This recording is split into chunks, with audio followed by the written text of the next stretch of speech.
Welcome everybody to our Bright Ideas session on Brightspace for parents and guardians. We're excited to have you join us today. Before we get started, I do want to let you know a few housekeeping items. So, closed captions are available. Feel free to turn them on or off depending on your needs. The Zoom Q&A box is available for any questions that you may have throughout today's session. Please keep all questions specific to today's topic, and we'll do our best to answer all questions during the session. But if you don't see your question answered while we're together today, be sure to check out the Q&A report that we'll send in a follow-up email. Today's session is being recorded and will be posted on the Bright Ideas for K-12 YouTube playlist. You can expect to see that video posted within a week. And in the coming days, we will send all registrants that follow-up email with a link to that playlist, a copy of the slide deck, which contains some additional resources at the end, and a copy of the Q&A from today's session. So let's get started with today's agenda. We will start with some quick introductions. From there, we will share an overview of some of the tools that we plan to use today. Then we will have a demonstration in the platform. And to finish off, we will have time for that discussion, Q&A, and I will point you towards those additional resources. So my name is Victoria Falencio, and I am a customer success specialist at D2L. Essentially, my role is to help educators like you make the most of your Brightspace tools. Joining me is my colleague Heather, who will be sharing resources and answering any questions that you may have in the chat. And we also have Sebastian joining us today, so he might be able to answer some of those questions for you today as well.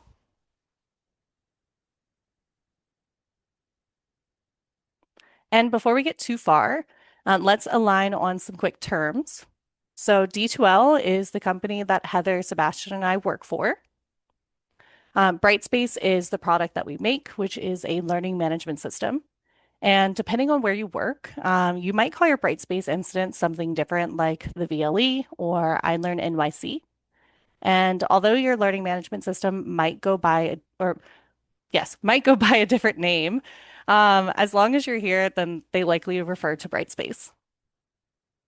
And Brightspace Community is D2L's free online website where members can find great teaching and learning information, best practices, and connect with other professionals that are using Brightspace. Heather has added the link into the chat for you to register if you are not yet a member. So let's jump right into things by talking about the Brightspace Parent and Guardian tool.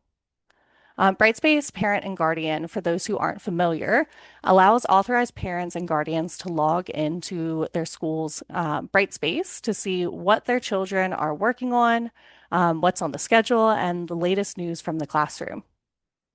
This can help them engage with their young learners and maintain awareness of upcoming work. So like many of you guys said, ensuring families kind of understand what's coming up. And this tool was really made to help kind of increase that transparency without increasing that teacher workload as well. So there are a couple different ways that parents can engage with the Brightspace Parent and Guardian tool. This example on the screen here is what it would look like from the app experience. The Brightspace Parent and Guardian app is available to download via the Apple App Store or the Google Play Stores. And you can see here that there's kind of a landing screen, a home screen. We have a place for parents to see notifications on their students or their children. And then they can also access their children's portfolio as well. And then the web experience is very similar. With the web experience, you can also see that there is that home screen overview page, and then we have those same kind of options of notifications here and that portfolio option, but it just looks a little bit different. We do have some resources linked at the end of this slide deck that goes into more details about each of these views or experiences for the parents. But what we're really going to focus on showing you today is the Brightspace Parent and Guardian web experience. So without further ado, let's go ahead and jump into that experience there.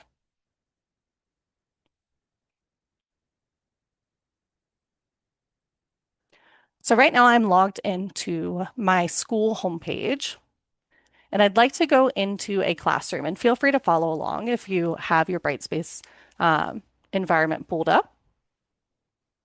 For this example, I am going to go to my primary class, and the first place I want to bring your attention to is the class list, because that's where many of the features that I'm going to show you today actually live. With the class list, if you don't see it on your navigation bar, you should be able to find it in the course admin section. So if you're following along, just go through course admin and find your class list. Once we're in our class list, you can see the list of students that are enrolled in this particular class. And as a reminder, I am logged in as a teacher here. So when we click an arrow beside a student's name, you'll be able to see lots of different options here, including parent/guardian information. If a student doesn't have parent information attached, you will see a message like this directing you to contact your administrator if that's unexpected. But if they do have parent or guardian information available for that student, we can go in and see like a dialogue that gives you a quick snapshot of what that information is. So you can see the parent's name, their email address, their email verification status, which is essentially just letting you know that that email has been confirmed by the parent, the date that they last accessed the platform, and whether or not they are subscribed to the weekly summary. So those last two details, the last access date and then the weekly summary subscription, are especially helpful as they can give you some good insight into parent engagement without needing to really track anything manually. So this can be really helpful before maybe a parent-teacher conference or sending a follow-up email as well. And then you might have noticed a few other buttons here at the top. So we have our email option here where we can email the learner, parents and guardians, or parents, guardians, and the learner. But what I want to focus on right now is our view as parent and guardian. So this here is actually one of my favorite features because it gives teachers the ability to see what parents might see when they log into their Brightspace experience. So when we click on that, it's going to open up a new tab. And you can see parents and guardians view here. This is specifically for Clara. And parents can view Clara's upcoming work. She's pretty lucky. She doesn't have anything coming up next. Her recent grades. You can actually go and click on all these to view all work, view all grades. Any of her portfolio items. And then the activity feed posts that the teacher or anybody has posted in their class. So at the top, though, I'm going to scroll back up. You'll see a note here that reminds us that we're only able to see the data from courses that we're responsible for. So essentially, if I'm the math teacher and I don't teach her social studies, I won't be able to see kind of any of that social studies information there. I'll only be able to see the parent view from the math perspective. So when I say that it's essentially what the parents might see is because you don't have as much access to kind of those other courses as the parents would. But overall, this view is especially helpful for if you ever want to walk through the parent experience with families. So when we go back to our class list and this parent and guardian information section here, we also have the option to view weekly summary. So I like to think of the weekly summary almost as like automated consistency. So I know one of those challenges was the consistency aspect from the poll. And when we go in here, once again, there's that note that data from courses that you're not responsible for is hidden from your view. So once again, I can't see social studies if I only teach math. But I can go in and see the information from the weekly summary that the parent would receive every single week in their email. So here we do have an assignment for number walk that is due next Friday. So I'll be able to see that Clara's parent is able to get that information in that weekly summary that they're subscribed to. So, for those who mention kind of that consistency piece as a challenge, this feature directly supports that and can help reduce the need for separate newsletters or information send outs as well. But in addition to these visibility tools that we have for parents, we also have streamlined communication tools. So when we go back to the top of our class list, we have this button for email all parents and guardians. So this removes the need to manually collect or copy parent emails. So when you go, you clicked on here, you'll be able to see which students, for one, don't have parent information associated with them, which ones do, and then you can go and send an email to the parents straight from here. But if you only need to send a message to maybe some parents, you can select which students and email from there. So if I wanted to email Lily's parents and Sammy's parents here, I can click there, click email, and then I have the option once again to either email the learners directly, email the parents and guardians, or email parents, guardians, and the learners here. So if I was to click on that, you'll be able to see that all of these folks are added to the BCC field. So they won't be able to see one another's information or anything along those lines. So to protect their privacy. This is really awesome for things like reminders, missing work notices, or even some celebration messages as well.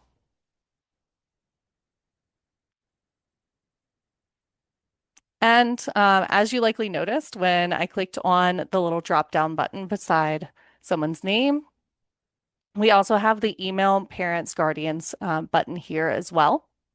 So no matter where you are in this workflow, communication is really just one or two clicks away, whether you want to email one parent, multiple parents, parents and their students all at once. You have the ability to do all of that with just a couple clicks.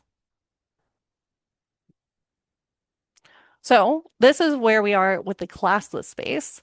But if you really want to get kind of fancy with it and really use Brightspace's automation tools to your advantage, you can use intelligent agents to email parents and guardians. So let me go up here, and I'm actually going to go into my junior intermediate science class because I have some great examples of intelligent agents in this course. And before we even jump into there, for those who aren't familiar with intelligent agents, I like to think of them almost as like tiny robots-ish that kind of you have a trigger and then those robots go and say, all right, I'm going to send an email for you. But they're not making the email, they're not creating anything for you. You're creating the email ahead of time and then setting it up to kind of automatically send out when a student does a particular action. So let me show you some examples of that.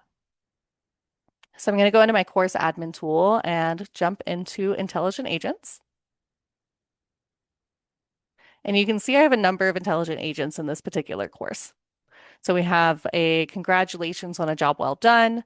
So this can be sent to a student or will be sent to a student when they receive a certain score or higher.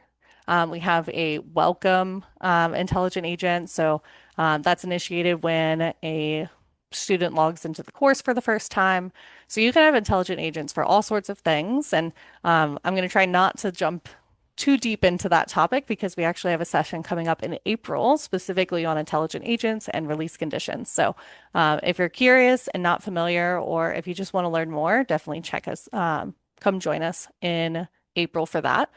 But I do want to show you the parent piece to that. So whether you are creating a new agent or editing one that you already have, which we're going to edit this congratulations on a job well done agent. We'll scroll down to our actions piece. And you'll see here, this is where that email comes in. So this email would go out to the students if they received that certain score on this assignment, just congratulating them on their hard work and effort. And if I wanted to add, wanted this to automatically send to parents as well, because families don't only want to hear from us when something is wrong. What I can do is I can click on this, what special email addresses can I use? And from there, you can see the different replace strings that we have. So the one that we're focused on today is that initiating user parents. We can copy that there. And then we can add it to the to field, the CC field, or the BCC field.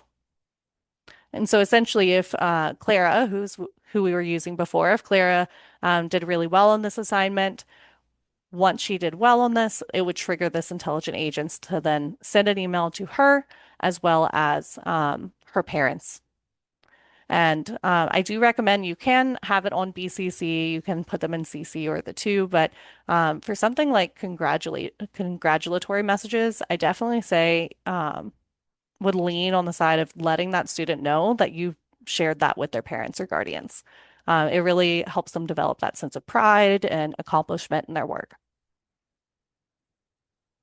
So, a couple more examples of intelligent agents before I move on. Um, These could be great for missing assignments. So, automatically sending an email to the parents or the students if they're missing something after a certain deadline, or even like grade threshold alerts. So, if they go below a certain grade level as well, or not grade level, but grade score, essentially, then you might alert the parents or the students that, hey, let's check in, let's have a conference. I noticed that you're falling behind a bit. So, I'm going to cancel this for now. But just a quick note, a lot of what I've shown you today in terms of the class list and such is permission based. So in most cases, these permissions are managed at the district level. So if you don't see one of these features like the email all parents and guardians or anything like that, it's likely a setting specific to your role. So if you have any questions about that, please reach out to the Brightspace administrator at your district, and then they should be able to help you out. But before we move on into our resources, discussion, and Q&A and stuff for today, I do really want to make sure that we take some time to show you what the parent experience actually looks like from a parent login. So I'm going to jump in here and you'll notice my little picture and name has changed here in the top corner. I have logged in as Paul Michaels. For those who haven't guessed, Paul is Clara's father. So let's go in here and just kind of look at what this experience looks like. In general, this is the school homepage. He has the same announcements that are here, the same kind of widgets that are available. But when he goes to click into a course, you'll notice he doesn't have access to Clara's courses themselves. So he can't go into that primary class and see, okay, what content is she learning today? Any of that stuff. But what he does have access to is this Brightspace for Parents tool here. So once we click on there, Paul can see an overview of all of his children that he has that are enrolled in this district. So we have Clara and Lily who are in the same class. We have Vicky who's a little bit older in that kind of 6 to 8 grade range. And then we have Frank who is in high school. So when we click or before we even click into this, you can see a quick overview of kind of what new notifications there are. So if it's something new that he hasn't looked at yet, you'll see that it's a different color. So this one here is lit up. So is the 4, the 1, and the 1 here. Whereas Frank, he's checked in on Frank recently. So none of those materials are lit up here. If he wanted to click into a particular student or child in his case, he can see what Frank's upcoming work is. So he has a research paper that's due on February 25th. He can actually click into that. We also have our recent grades, 75%, 85. Maybe he needs to do a little bit more work on that dynamics quiz there. He can also see the portfolio items that Frank has submitted to his portfolio. And once again, any of those activity feed posts that um, Frank's teachers have gone and posted in. And from here, you'll actually be able to see that the Tammy Thomas posted this to high school physics. So it tells you the exact course that he was enrolled in that had this activity feed message here. When you click into the view all grades section, you can actually see the feedback that the teacher gave. So you can see here that they complimented his detail on this work. They can actually click on the assignment here, see the instructions that are available to the student, the assignment that Frank turned in, and then the rubric that Frank was graded on. We can go back to our grades and you can filter by the course themselves. We'd mostly just use high school physics for him right now.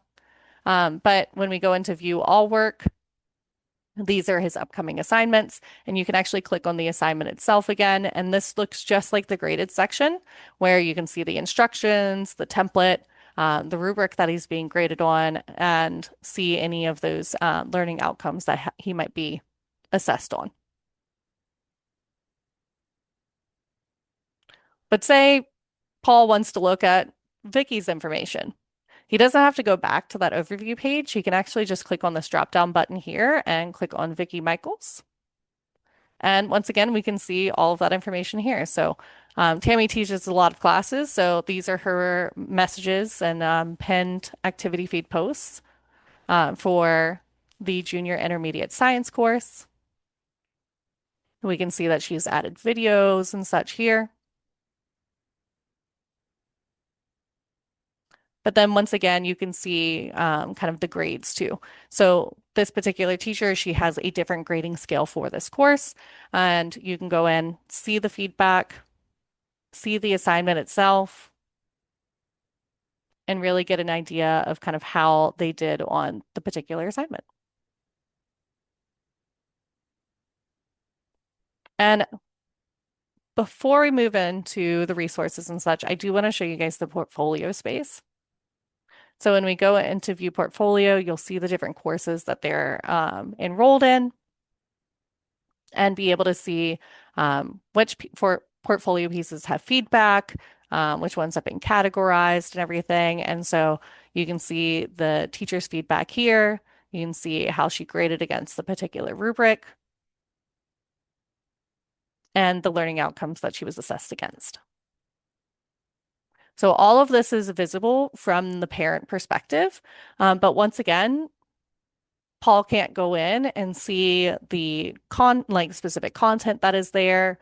Paul can't really have access to the course itself.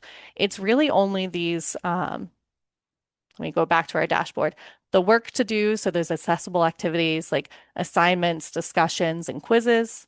Those recent grades that are coming up, their portfolio items, and then any of those activity feed posts that teachers share.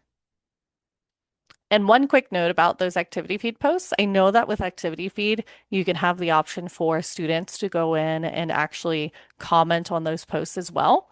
And that's really great for creating that sense of engagement and community in the classroom.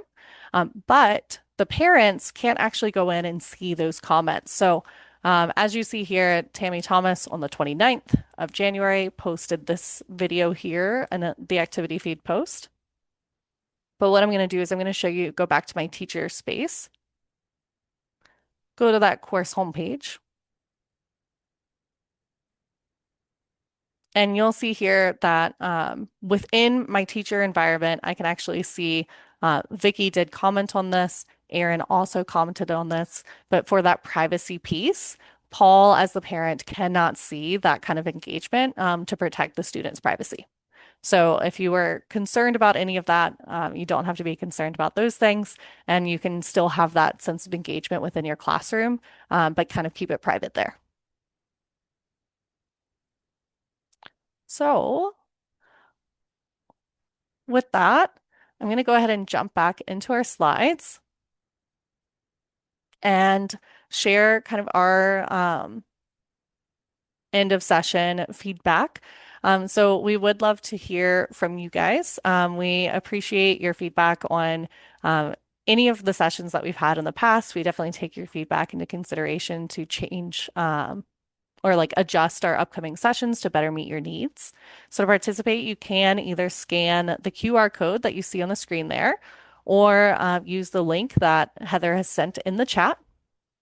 We've also added a couple links on the slide that will provide information on our product idea exchange process, or PI. If you have any feedback regarding Brightspace itself, those resources are awesome to check out. So I know a lot of the information I showed you on Brightspace, Parent and Guardian, that actually a lot of those features are fairly new. And I believe a lot of those came from feedback from teachers and such as well. So we definitely take that feedback into consideration. So we also invite you to join the D2L Champions program if you're not already part of it. Being a champion gives you the opportunity to receive points for sharing your experience, providing your feedback, and even checking out webinars like this one. You can then redeem these points for swag, gift cards, charity options, and even additional D2L services. So you can find the link for the Champions program in the chat now. But we do have some upcoming sessions. This may have been your first one with us, and if so, then we're really happy to see you. I know I actually recognize a number of the names in the attendee list as well. So hello again to those who are returning. But here's a look at the topics that we have planned through May. I have added our quarterly bonus section that is happening on March 6th on discovering the new content experience. So that one will have a separate registration link, but everything else will, these other three are all on the same registration link. And we actually have a special session. I've already mentioned it before, but in April, we're having that using release conditions and intelligent agents to personalize learning session. And we're actually having a guest educator come and present for that particular session. So if you guys didn't see the session that we had for higher education earlier this month, we had Clint Surrey there as one of our or as our presenter for that, and we'll have him back again in April for our K-12 session. So definitely come in and join that. If you're curious about release conditions, if you're curious about intelligent agents, any of those things, he's amazing at personalizing learning. So come learn from a fellow educator. But speaking of webinars, our training team does host 2 monthly sessions for all Brightspace users. The first is just a Q&A drop-in where you can ask any of the questions, Brightspace questions that you have and get them answered in real time. And then our second is focused on what's new in Brightspace using our monthly release notes. So these sessions do give you free access to our D2L training team in a way that you might not get otherwise. So be sure to check them out if you're available. You can find information using the link that was just sent in the chat, which it just has more information on those D2L training sessions. Thank you again for attending. I hope everybody has a wonderful afternoon, and we look forward to seeing you in a future session.